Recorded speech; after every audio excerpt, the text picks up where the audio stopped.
Assalamualaikum warahmatullahi wabarakatuh. Selamat berjumpa, salam sejahtera bagi kita semua. Bahwasanya pada pagi hari ini kita bisa bertemu bersama melaksanakan BDR IPA. Untuk materi kali ini kita akan mempelajari mengenai bioteknologi, di mana nanti kita akan membuka materi bioteknologi dengan KD mengenai mendeskripsikan bioteknologi, penerapan bioteknologi dalam mendukung kelangsungan hidup manusia melalui proses pangan. Nah, sekarang kita lihat apa sih yang dimaksud dengan bioteknologi itu sebenarnya?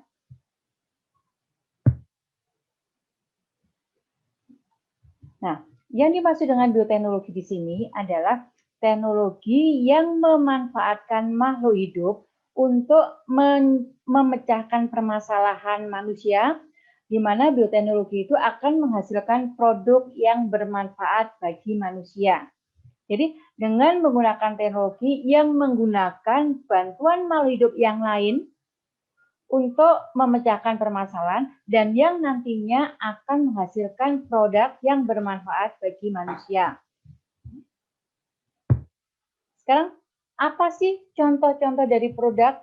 Lalu, apa sih makhluk hidup atau organisme yang membantu proses pelaksanaan dari bioteknologi itu sendiri?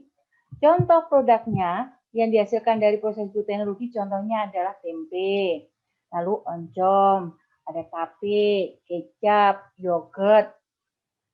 Nah, siapa mikroorganisme atau siapa makhluk hidup yang membantunya? Di antaranya adalah jamur.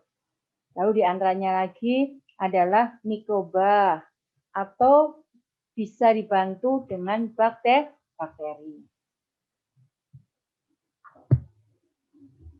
Nah, kalau kalian sudah paham mengenai arti dari bioteknologi, lalu apa contoh dari hasil dari bioteknologi itu sendiri, maka bioteknologi dapat dikelompokkan menjadi dua bagian.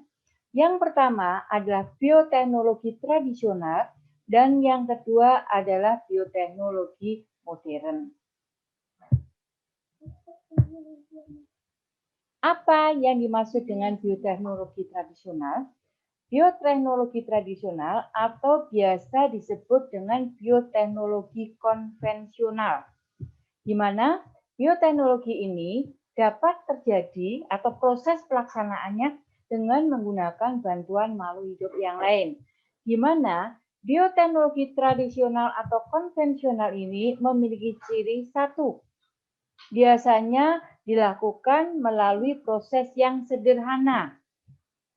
Yang kedua, biasanya dilakukan atau diproduksi tidak secara massal, melainkan antara individu satu ke individu yang lainnya.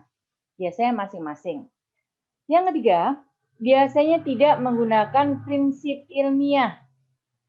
Yang keempat, biasanya menggunakan bantuan makhluk hidup yang lain, contohnya adalah bakteri, contohnya adalah jamur. Lalu, apa sih yang termasuk golongan dari bioteknologi tradisional? Apa produknya? Lalu siapa yang membantu prosesnya? Contohnya adalah tempe. Tempe ini berasal dari bahannya adalah kedelai, di mana dengan bantuan Rhizopus oligosporus atau Rhizopus oryzae, maka nanti akan terjadi proses fermentasi di mana kedelai tadi akan diubah menjadi tempe. Jamur Rhizopus oryzae atau Rhizopus oligosporus tadi akan memecah protein yang ada di dalam kedelai sehingga kedelai menjadi lebih lunak. Sehingga kalau kita bandingkan antara kedelai dengan tempe, ada perbedaan kelenturan kelunakannya, di mana tempe lebih lunak jika dibandingkan dengan kedelai, karena protein yang ada pada kedelai sudah dipecah oleh jamur Rhizopus. Yang kedua adalah tauco. Tauco sama bahannya kedelai, tapi jamur yang membentuk berbeda adalah jamur Aspergillus oryzae. Kalau tempe Rhizopus, maka untuk tauco ada Aspergillus. Yang ketiga kecap. sama bahannya dari kedelai, yang mengolah, yang fermentasikan adalah Aspergillus oryzae atau Saccharomyces rauxi. Lainnya ada kopi aroma, ada sosis, ada tape. Tape ini yang paling banyak. Tape bisa berasal dari singkong, bisa juga berasal dari tepung, dari beras ketan.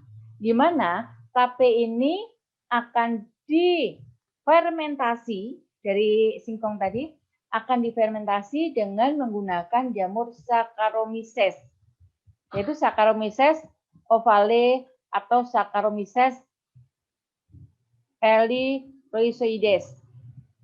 Ada lagi roti, ada yogurt, ada keju, ada minuman beralkohol atau nata de coco. Nah, semua produk-produk yang ada di sini, proses fermentasinya dengan menggunakan bantuan makhluk hidup yang lain, bisa berupa bakteri atau bisa berupa jamur.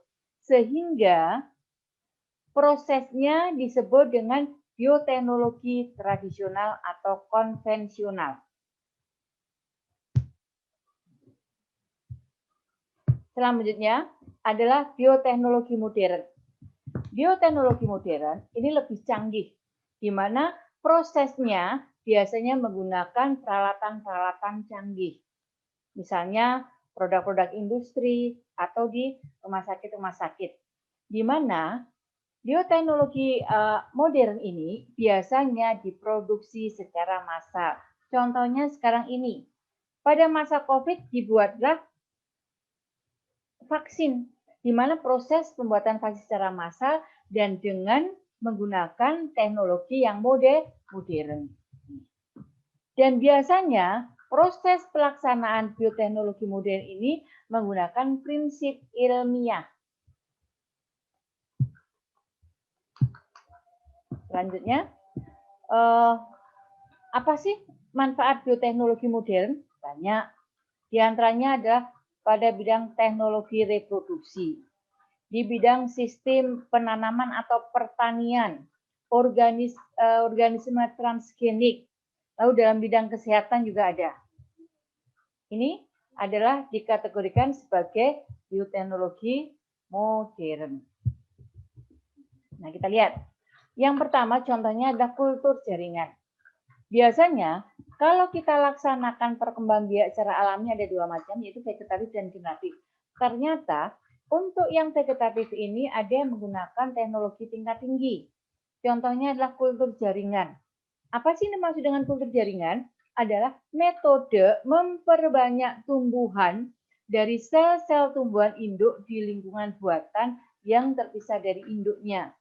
Biasanya kultur jaringan ini diambil dari sel-sel meristematik, yaitu sel-sel yang setiap saat selalu melakukan proses pembelahan. Contohnya adalah pada ujung akar, pada ujung batang, pada jaringan meristem. Jadi jaringan-jaringan meristem atau jaring-jaringan yang selalu membelah inilah yang dijadikan sebagai bahan baku untuk melaksanakan kultur jaringan. Selanjutnya adalah teknologi reproduksi. Tadi Ibu katakan bahwa perkembangbiakan secara vegetatif dan generatif. Ternyata yang generatif bisa juga dilakukan secara modern. Apa contohnya? Yaitu dengan cara kawin suntik atau biasa disebut dengan inseminasi buatan. Di mana proses pembuahannya dengan bantuan manusia. Contohnya adalah pada peternakan sapi. Biasanya dilakukan secara massal. Lainnya adalah cloning. Cloning adalah menghasilkan individu baru secara vegetatif. Biasanya kalau pada manusia dan hewan, perkembangbiakan dilakukan secara generatif. Tapi ini generatifnya bisa termasuk generatif, tetapi perkembangbiakan secara generatif yang menggunakan individu, tapi tidak melulu pada sel telur dan spermanya. Jadi harusnya kalau manusia dan hewan ini kan secara generatif, tapi ini dilakukan vegetatif. Nah, Contoh hasil dari cloning ini yang sudah terkenal adalah Dolly. Dolly adalah domba hasil dari rekayasa genetika di mana yang harusnya berkembang biak secara generatif harusnya, tapi vegetatif menggunakan sel telur yang tanpa dibuahi. Lalu ada lagi bayi tabung. Ini biasa terjadi dilakukan oleh manusia. Bayi tabung biasanya bukan berarti bayinya ada tabung, enggak. Bayi tabung di sini adalah proses fertilisasi atau proses pembuahannya dilakukan di luar tubuh manusia. Jadi proses pembuahannya dilakukan di luar tubuh manusia adalah di lab, di laboratorium. Jadi sperma dan ovumnya diketemukan. Nanti kalau sperma dan ovumnya sudah ketemu, maka dia akan berubah menjadi sikut. Nah, sikut yang ada di luar yang merupakan hasil pertemuan yang dilakukan oleh manusia nanti akan dimasukkan ke dalam rahim atau ke dalam uterus dari ibunya. Nah, tapi tetap saja nanti proses pertumbuhan embrionya dilakukan di dalam uterus atau rahim. Hanya proses pembuahan atau fertilisasi atau proses bertemunya sperma dan ovum dilakukan di luar tubuh. Sehingga perkembangbiakan ini disebut dengan perkembangbiakan secara generatif dengan sistem bayi tabung.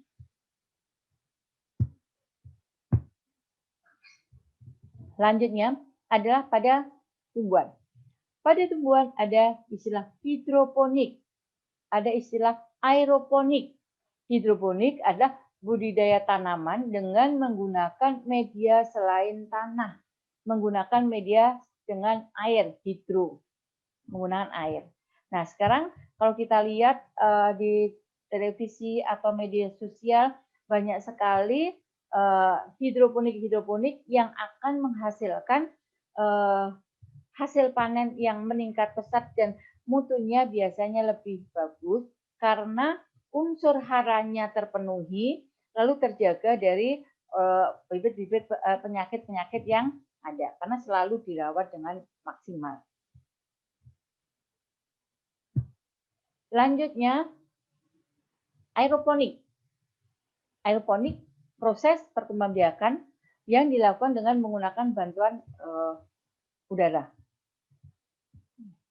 Nah, ini adalah contoh-contoh dari bioteknologi yang dilakukan secara tradisional atau secara modern. Nah, baiklah, untuk pertemuan kali ini, materi mengenai bioteknologi, Ibu cukupkan sekian, dan akan kita lanjutkan lagi di lain kali pertemuan. Ulangi. Baiklah, untuk pertemuan hari ini mengenai bioteknologi, Ibu akhiri sekian, dan nanti bisa kamu amati atau bisa kamu cari dari materi-materi lainnya yang ada, bisa dari Google atau bisa dari buku paket, dan kamu buat semacam rangkuman atau kesimpulan apa itu bioteknologi, apa itu hasilnya, apa itu keuntungannya, dan apa itu kerugiannya. Nah, di akhir kata, Ibu akhiri dengan Assalamualaikum warahmatullahi wabarakatuh. Sampai bertemu minggu depan.